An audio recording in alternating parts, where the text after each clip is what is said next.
नमस्कार, आप देख रहे हैं इंडिया टीवी। आपके साथ मैं हूं पंकज भार्गव। मोदी ने विरोधियों से कहा चलो चुनाव लड़ते हैं, अच्छे से लड़ते हैं, इतने अच्छे से लड़ते हैं जैसे 2014 और 2019 में भी नहीं लड़े। मोदी कैसे चुनाव लड़ेंगे यह 36 घंटे में बता देंगे। 36 घंटे में क्या होगा? 36 घंटे में मोदी 4 राज्य नाप देंगे। 5 शहरों में 12 पब्लिक प्रोग्राम करके मोदी 100 से ज्यादा सीट कवर कर लेंगे। मोदी 50 प्रोजेक्ट लॉन्च करेंगे और उस पर 50,000 करोड़ खर्च करेंगे। यह होता है मोदी के चुनाव लड़ने का तरीका। यह होता है प्रधानमंत्री का स्केल। ऐसा प्लान बनाओ कि कोई सोच ना सके, ऐसा प्रोग्राम करो कि कोई बराबरी ना कर सके। चुनाव ऐसे लड़ा जाता है।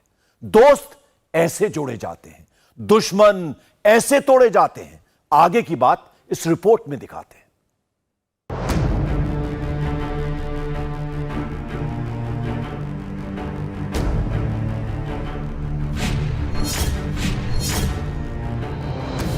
क्या मुंबई में एक अश्वमेध यज्ञ शुरू हुआ? नई दिल्ली में इसकी समाप्ति होनी है।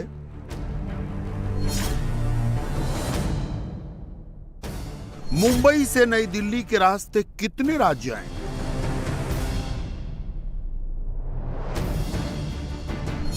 क्या 2024 तक ताबड़तोड़ तोड़फोड़ होगी?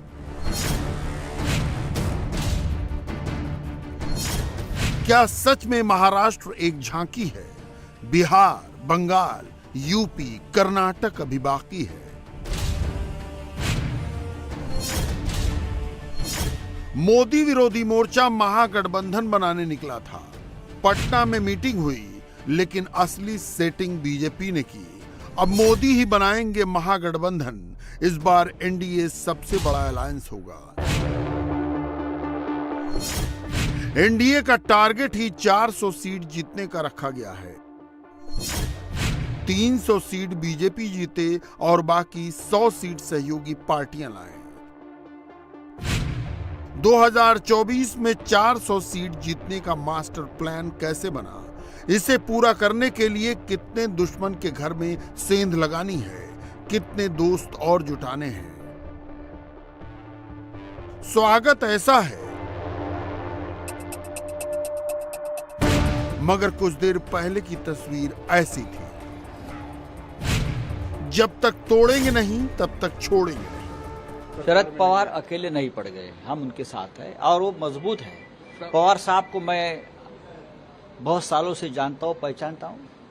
शरद पवार साहब ये बाला साहब ठाकरे जैसे ही है, अभी कभी भी अपने आप को अकेले महसूस नहीं करते। सर, बीजेपी के लोग इसको मास्टर स्ट्रोक कह रहे हैं। पहले उन्होंने सूचना में मास्टर स्ट्रोक क्या होता है? जिसके हाथ में ईडी, सीबीआई जैसी एजेंसी हो, यानी जिसने अंपायर को ही फोड़ दिया है, तो मास्टर स्ट्रोक 2024 में हम भी मारेंगे ना। महाराष्ट्र से सियासी युद्ध का जो नगाड़ा बजा है, उसकी गूंज दिल्ली तक पहुंच रही है। आने वाले दिनों में इसकी धमक और तेज होगी। कारवां बढ़ता जाएगा, नंबर जुड़ते जाएंगे। देखिए, मैं तो महाराष्ट्र में रहना चाहता हूँ। मैं महाराष्ट्र की पॉलिटिक्स करता हूँ, महाराष्ट्र की पॉलिटिक्स करना चाहता हूँ।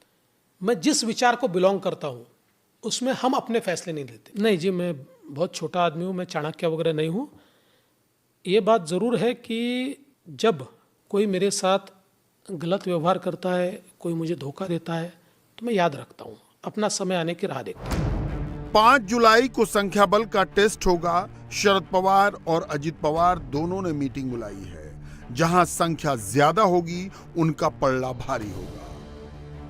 महाराष्ट्र का पूरा ऑपरेशन क्यों हुआ ये समझना हो तो 24 की राजनीति को समझना होगा, 24 के लक्ष्य को समझना होगा। 2024 के लिए 400 सीटों का लक्ष्य निर्धारित किया गया है। 2014 में एनडीए ने 336 सीटें जीती थीं। इसमें 282 सीटें अकेले बीजेपी की थीं। 2019 में एनडीए ने 353 सीटें जीती, इनमें 303 सीटें बीजेपी की थीं। 2024 में एनडीए के लिए 400 सीटों का टारगेट है। क्या इसमें बीजेपी की 300 प्लस सीटें होंगी? बीजेपी को 300 प्लस सीट और एनडीए को 400 सीट। ये तभी संभव होगा जब एक एक राज्य में भगवा पताका लहराएगी।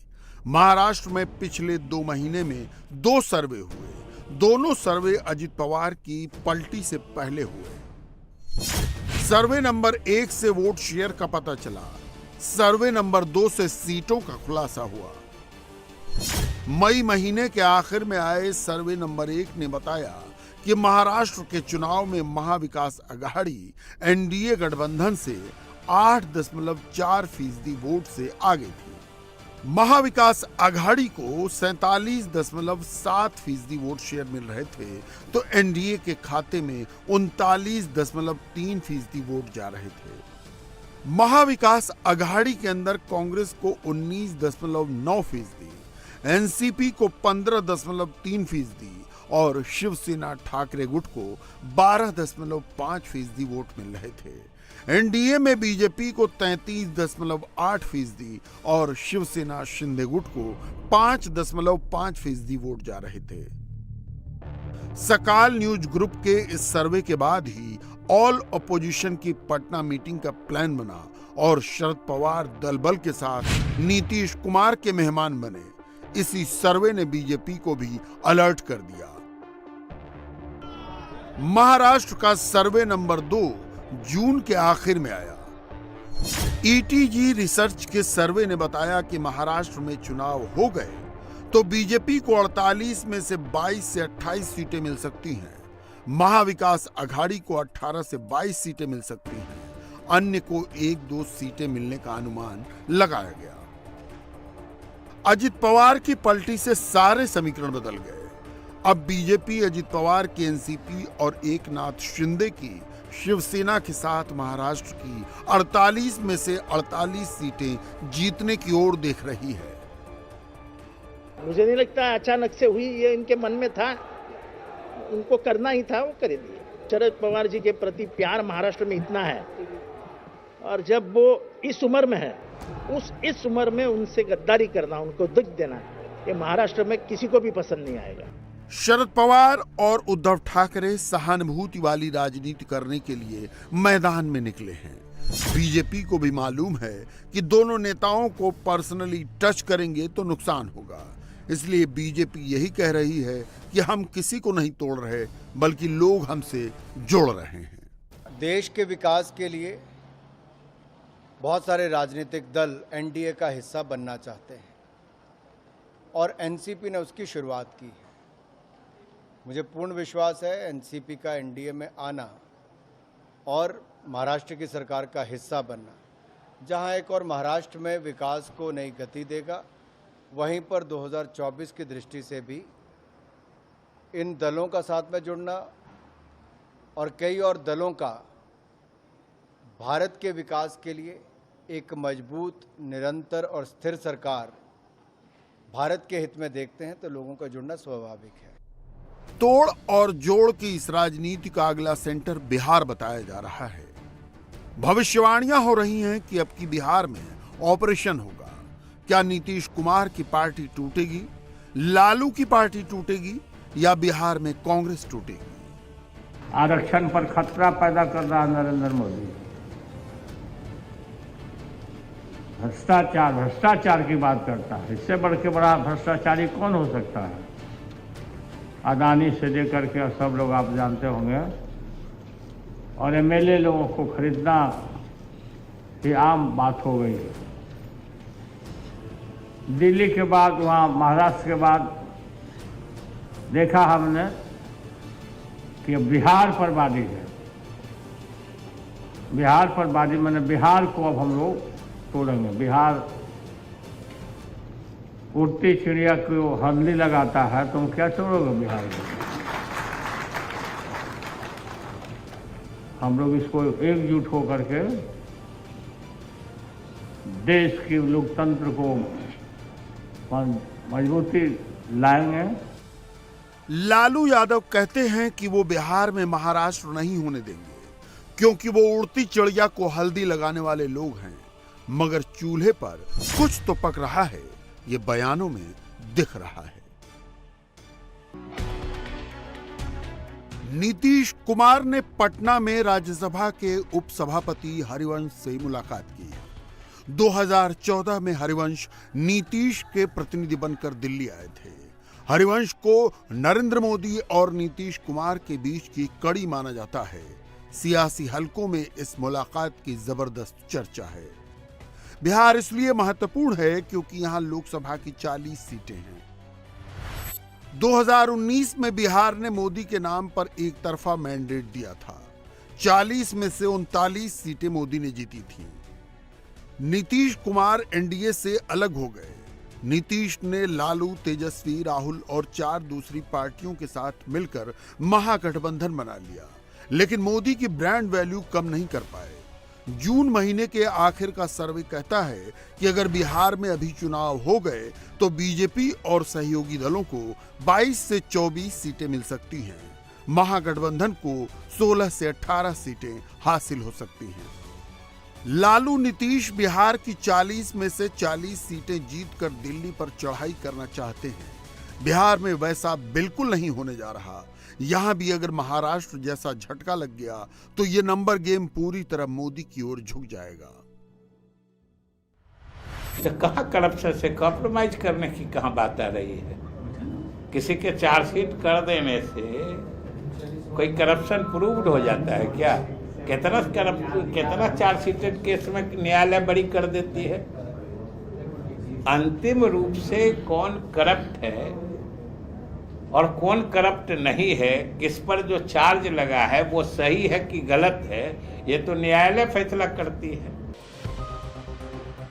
नीतीश कुमार महागठबंधन बनाने चले थे। आज की हकीकत यह है कि हम पार्टी के जीतन राम मांझी और वीआईपी पार्टी के मुकेश सहनी एनडीए की तरफ जा चुके हैं। लोक जनशक्ति पार्टी के चिराग पासवान और पशुपति पारस पहले से वहां मौजूद हैं। यानी गठबंधन का गुलदस्ता मोदी का बड़ा हो रहा है। कुल मिलाकर हो ये रहा है कि 24 के चुनाव की दिशा एक तरफा है। एनडीए की सीटें ऐड हो रही हैं। जो बिहार में हो रहा है वही बंगाल में हो रहा है और वही कर्नाटक में हो रहा है। बंगाल का पिछले हफ्ते का सर्वे कहता है कि अगर अभी चुनाव हो गए तो तृणमूल को 20 से 22 सीटें मिलेंगी और बीजेपी 18 से 20 सीटें जीत लेगी। सीपीआईएम को 1 से 2 सीटें मिल सकती हैं। कांग्रेस को भी 1 से 2 सीट मिल सकती है। कर्नाटक में 1.5 महीना पहले ही कांग्रेस की सरकार बनी है, लेकिन 1.5 महीने में ही हालात बदल गए। कर्नाटक में अगर अभी चुनाव हो गए तो बीजेपी को 15 से 17 सीट, कांग्रेस को 10 से 12 सीट और जेडीएस को 1 से 2 सीट मिल सकती है। कर्नाटक में बीजेपी के सबसे बड़े नेता बीएस येदियुरप्पा कह रहे हैं कि अगला चुनाव बीजेपी और जेडीएस साथ मिलकर लड़ेंगे। इस बयान से लगता है कि कर्नाटक में भी खेला होगा। योगी आदित्यनाथ के उत्तर प्रदेश का सियासी प्लॉट बिल्कुल अलग है। अब तक जितने भी सर्वे हुए सब यही कहते हैं बीजेपी के लिए सबसे सेफ अगर कोई राज्य है तो वो उत्तर प्रदेश है। 1 जुलाई का सर्वे कहता है कि अगर यूपी में अभी चुनाव हो जाएं तो बीजेपी को 68 से 72 सीटें मिल सकती हैं, सपा को 4 से 8 सीटें मिल सकती हैं, कांग्रेस 1 से 2 सीटों पर ही जिंदा रहेगी, बसपा को अधिक से अधिक 1 सीट मिल सकती है और अन्य को 3 से 4 सीटें मिल सकती हैं। विधायकों की संख्या के लिहाज से उत्तर प्रदेश में विपक्ष के सबसे बड़े नेता अखिलेश यादव यूपी के किसी पार्टी से अलायंस करने की सोच ही नहीं रहे। 22 के विधानसभा चुनावों में अखिलेश छोटे दलों का गुलदस्ता बना रहे थे। अब वो सारे दल बीजेपी की ओर शिफ्ट हो चुके हैं। गठबंधन की बात करने के लिए अखिलेश यूपी के किसी नेता से नहीं मिलते, बल्कि तेलंगाना के सीएम केसीआर से मिलते हैं। क्या पार्टियों को तोड़ना भ्रष्टाचार नहीं है?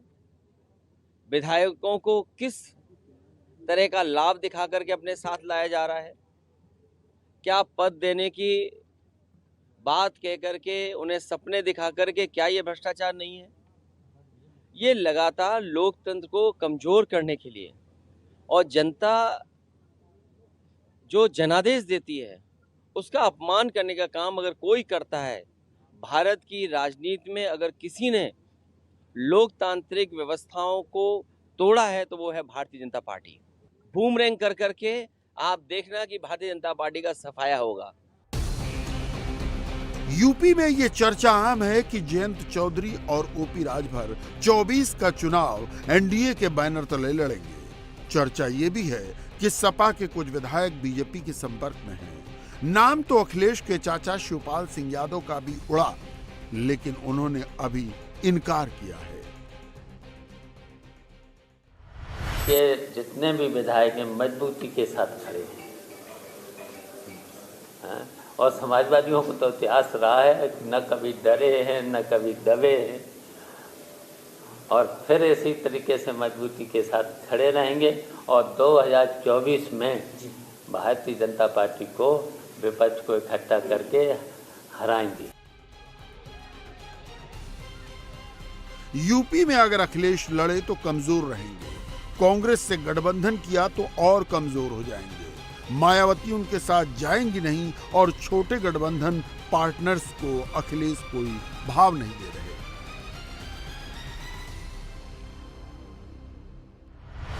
ईडी सीबीआई से सब डर रहे हैं, चाहे वो अखिलेश जी हों, चाहे कोई पार्टी हो। जो सत्ता में रहे हैं सब लोगों ने लूटपाट किया है। नाम खनन में अखिलेश जी का है, गोमती रिवर फंड में शिवपाल जी का नाम है, फाइल ऐसा रखी हुई है, सब दबा के रखी हुई है। जिस दिन उछल कूद करेंगे ना उस दिन फैलिया खुल जाई तो सब ठंडा हो जाई। 24 के लिए प्रधानमंत्री ने स्पेशल 36 प्लान बनाया है। 7 से 8 जुलाई को मोदी छत्तीसगढ़, उत्तर प्रदेश, तेलंगाना और राजस्थान के तूफानी दौरे पर रहेंगे। प्रधानमंत्री 4 राज्यों के 5 शहरों में 36 घंटे बिताएंगे और 12 पब्लिक प्रोग्राम करेंगे। इस दौरे पर मोदी रायपुर, गोरखपुर, वाराणसी, वारंगल और बीकानेर जाएंगे। प्रधानमंत्री ने अपने मंत्रियों को 24 का पूरा प्लान समझा दिया है। 26 जनवरी 2024 तक शांतिकाल होगा, उसके बाद चुनाव का युद्धकाल शुरू होगा। मोदी की पार्टी ने युद्ध वाली टीम तैयार करनी शुरू कर दी है। 4 राज्यों की टीम और कैप्टन बदल दिए गए। झारखंड में बीजेपी की ड्राइविंग सीट पर बाबूलाल मरांडी बिठाए गए। सुनील जाखड़ को पंजाब प्रदेश बीजेपी का अध्यक्ष बनाया गया है। केंद्रीय मंत्री जी किशन रेड्डी तेलंगाना में बंदी संजय से चार्ज लेंगे और आंध्र प्रदेश में सोमू वीर राजू की जगह डी पुरंदेश्वरी प्रदेश अध्यक्ष होंगे। बाबूलाल मरांडी 14 साल बाद 2020 में वापस बीजेपी में आए हैं, जबकि सुनील जाखड़ हाल ही में कांग्रेस से बीजेपी में आए हैं। बड़ा मैसेज ये है कि मोदी की पार्टी में बाहरी का भी वेलकम है। एक वक्त था जब दूसरी पार्टियों से बीजेपी में आने वाले नेताओं को मेन स्ट्रीम में आने के लिए वर्षों का इंतजार करना पड़ता था। अब तरक्की की स्पीड बढ़ी है, इसलिए नेताओं के आने की रफ्तार भी तेज हुई है। नरेंद्र मोदी को जो बात कहनी होती है प्रधानमंत्री वो मुंह पर कहते हैं, चाहे सामने शी जिनपिंग हो, व्लादिमीर पुतिन हो या शहबाज शरीफ हो। मोदी ने आज अपनी बात कह दी, डंके की चोट पर कही। इंडिया में उस वक्त 12:30 बज रहे थे। एक हॉटलाइन पर मोदी, पुतिन, जिनपिंग, शहबाज सब थे। और नरेंद्र मोदी ने जब बोलना शुरू किया तो आतंकवादियों को पालने पोसने वाले पाकिस्तान को भी कह दिया और पाकिस्तान या आतंकियों को डिफेंड करने वाले जिनपिंग को भी सुना दिया। मैसेज दे दिया कि अगली बार बात नहीं होगी, ऑपरेशन होगा। ऑपरेशन क्या होगा उसकी भी शुरुआत हो चुकी है। आपने सुना है ना, भारत अमेरिका से ड्रोन खरीद रहा है। इसी हफ्ते भारत 31 MQ-9B ड्रोन को खरीदने का प्रोसेस शुरू कर देगा। इसी महीने मोदी फ्रांस भी जाने वाले हैं और रिपोर्ट्स के मुताबिक भारत अपनी नौसेना के लिए फ्रांस से 26 राफेल मैरीन फाइटर जेट्स की डील कर सकता है। राफेल अगर चीन के लिए है तो ड्रोन पाकिस्तान के लिए। बाकी बात इस रिपोर्ट में है। क्या 2024 में ओसामा बिन लादेन जैसा ऑपरेशन होगा?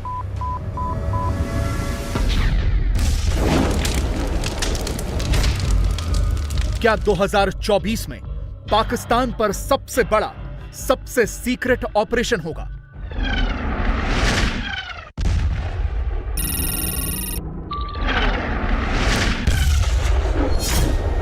प्रधानमंत्री ने अपने मंत्रियों से क्यों कहा अभी शांतिकाल है? मोदी को क्यों कहना पड़ा 2024 में युद्धकाल शुरू होगा? मोदी ने किस युद्धकाल की ओर इशारा किया है? 2024 में युद्धकाल का मतलब क्या है? जवाब इस एक लाइन में है। पाकिस्तान में इस वक्त बहुत घबराहट है। Digital inclusion. मोदी ने शहबाज के मुंह पर वो कह दिया जो पाकिस्तान सुनना नहीं चाहता था। एससीओ समिट में मोदी की स्पीच के दौरान शहबाज का चेहरा देखने लायक था। 60 सेकंड तक पाकिस्तान का प्रधानमंत्री पूरी तरह सन्न हो गया, बेचैन हो गया। 2024 में मोदी क्या करने वाले हैं? कौन सा बड़ा ऑपरेशन लॉन्च करने वाले हैं? इसका डर चीन के राष्ट्रपति शी जिनपिंग के चेहरे पर भी दिखा। मोदी ने 24 वाला हिंट ही कुछ ऐसा दिया है। यानी एक ही फ्रेम में मोदी भी थे, शहबाज भी थे, जिनपिंग भी थे, और इंडिया ने इन दोनों ही देशों को मैसेज डिलीवर कर दिया कि अब रेडी रहो, क्योंकि कुछ तो बड़ा होगा, होकर ही रहेगा। टेरर एंड टॉक अब नहीं चलेगा। आतंकवाद क्षेत्रीय एवं वैश्विक शांति के लिए प्रमुख खतरा बना हुआ है। हम चुनौती से निपटने के लिए निर्णायक कार्रवाई आवश्यक है। आतंकवाद चाहे किसी भी रूप में हो, किसी भी अभिव्यक्ति में हो, हमें इसके विरुद्ध मिलकर लड़ाई करनी होगी। कुछ देश क्रॉस बॉर्डर टेररिज्म को अपनी नीतियों के इंस्ट्रूमेंट के रूप में इस्तेमाल करते हैं, आतंकवादियों को पनाह देते हैं। एससीओ को ऐसे देशों की आलोचना में कोई संकोच नहीं करना चाहिए। ऐसे गंभीर विषय पर दोहरे मापदंड के लिए कोई स्थान नहीं होना चाहिए। मोदी आतंक के मुद्दे पर चीन और पाकिस्तान की पोल खोल रहे थे।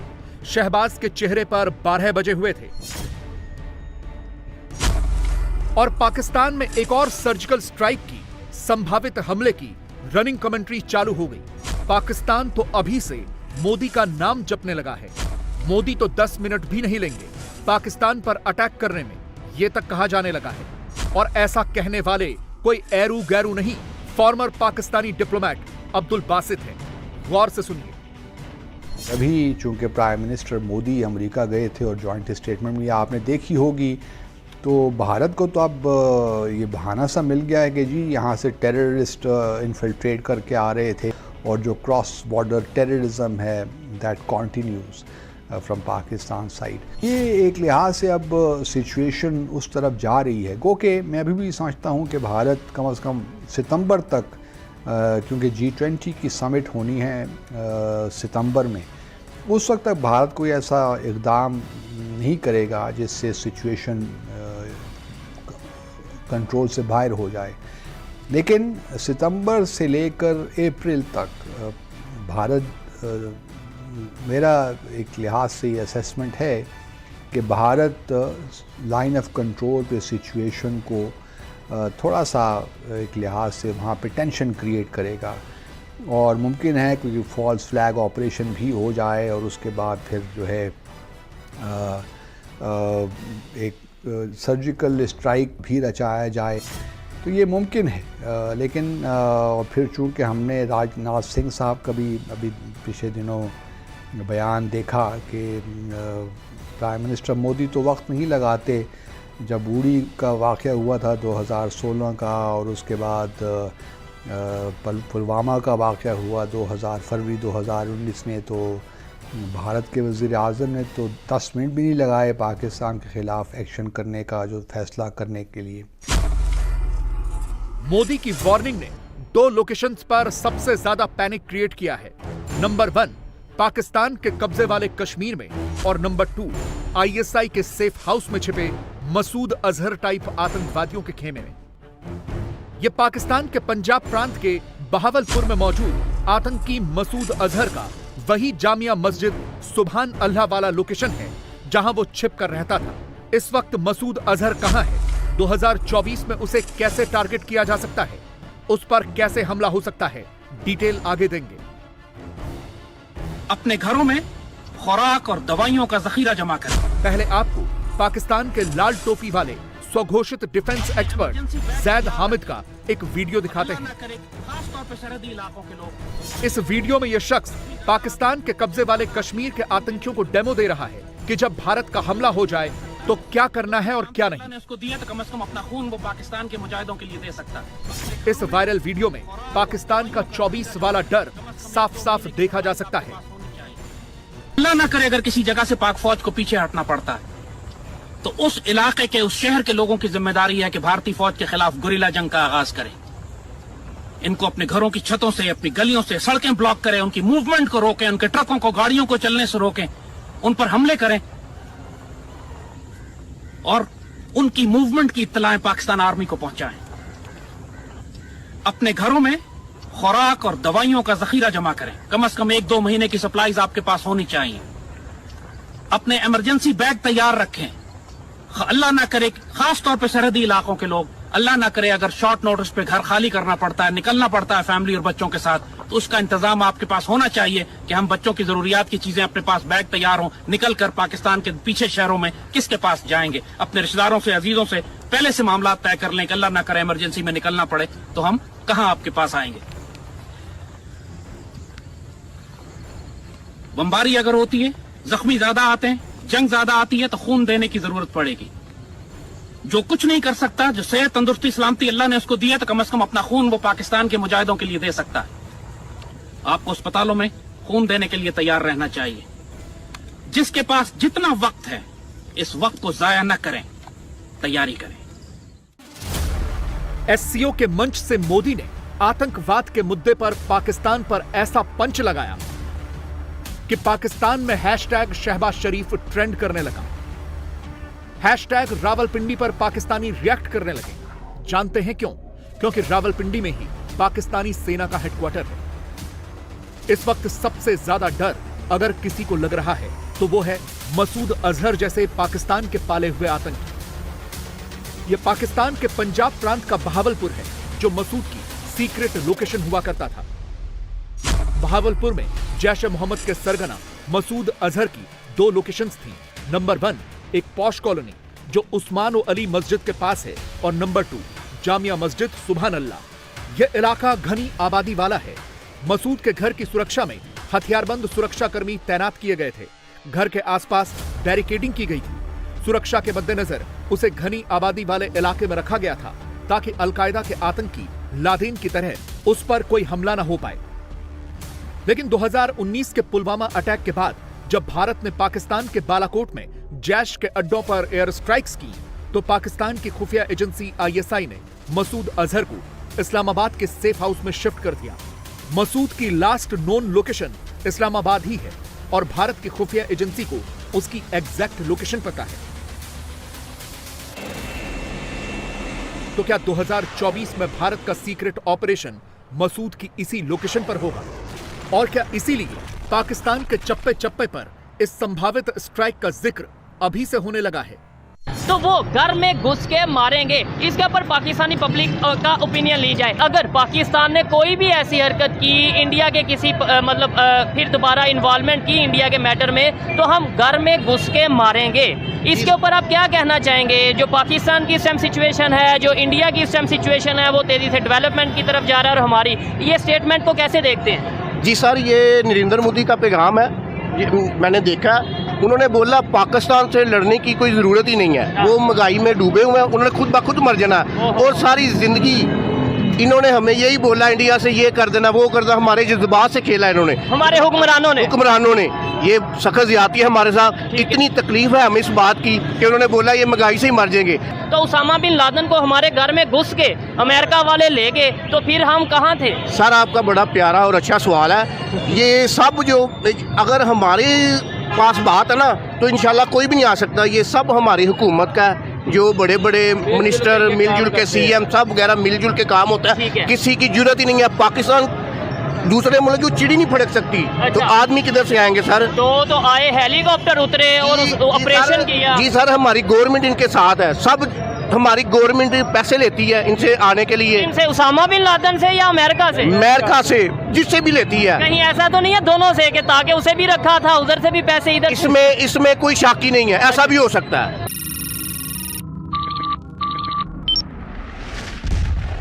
शहबाज, मसूद, ISI सबको इस वक्त उस ड्रोन का डर सता रहा है जिसकी डील भारत ने अमेरिका से की है, यानी MQ-9B रीपर ड्रोन। 35 घंटे हवा में रहने वाला यह ड्रोन फुल्ली रिमोट कंट्रोल्ड है। एक बार उड़ान भरने के बाद यह 1900 किलोमीटर तक हवा में रह सकता है।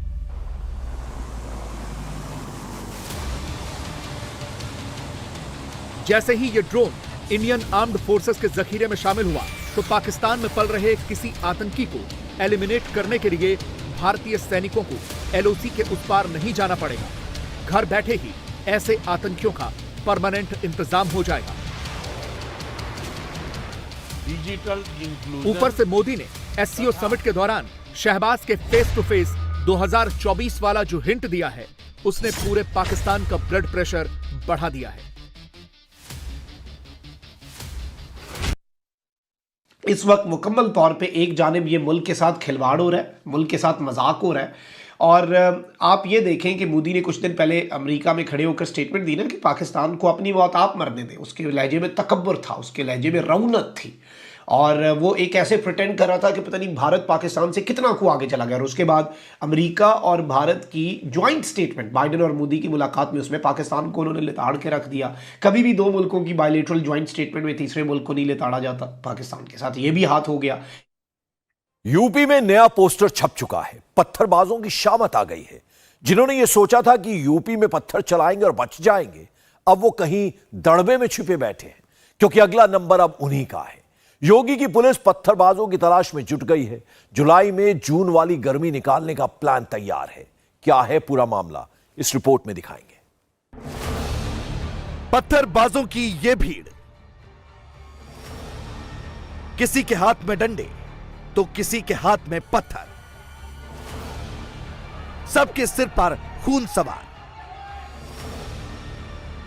मकसद सिर्फ एक, हंगामा खड़ा करना।